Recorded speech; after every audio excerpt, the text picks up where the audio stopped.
Hi, it's Maija here with my final November Random TBR video. I've had so much fun choosing my TBR this way, and last week you chose for me to read The Winged Histories by Sofia Samatar. Surprising no one, I think this got 2/3 of the vote. When I'm filming this on Wednesday, I actually haven't started reading this yet, but I'm gonna start it next.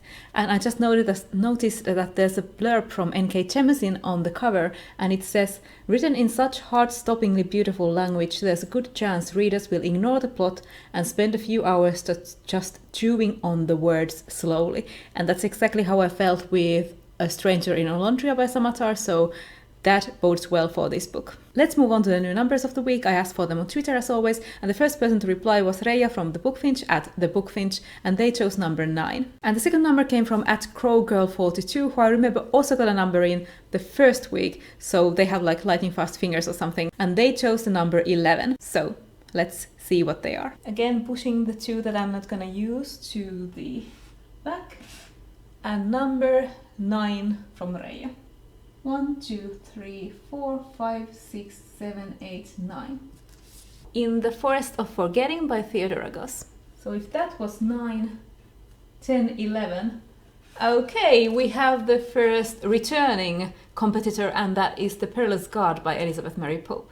So number 9 was In the Forest of Forgetting by Theodora Goss, and this is a collection of her short fiction. Some of them are fairy tale-ish, I think a lot of them are fantasy, and it says that in this collection of 16 stories, Theodora Goss takes us to countries that are both imaginary and as real as those on a map. She introduces us to characters like ourselves who are searching for love, meaning, and the elusive magic at the heart of the ordinary. There's a quote from Locus saying Theodora Goss has a distinctive, graceful and haunting new voice in fantasy, and I have read from her before the short story Red as Blood, White as Bone, which was released on True.com, which I really liked, and I've read her novel The Strange Case of the Alchemist's Daughter, which I loved, so I'm really looking forward to this. I also own another collection, a newer collection from Goss on my Kindle, Snow White Learns Witchcraft and Other Stories, and this one is In the Forest of Forgetting. So that was the first short story collection in these videos, and that goes against the returning competitor The Perilous God by Elizabeth Mary Pope,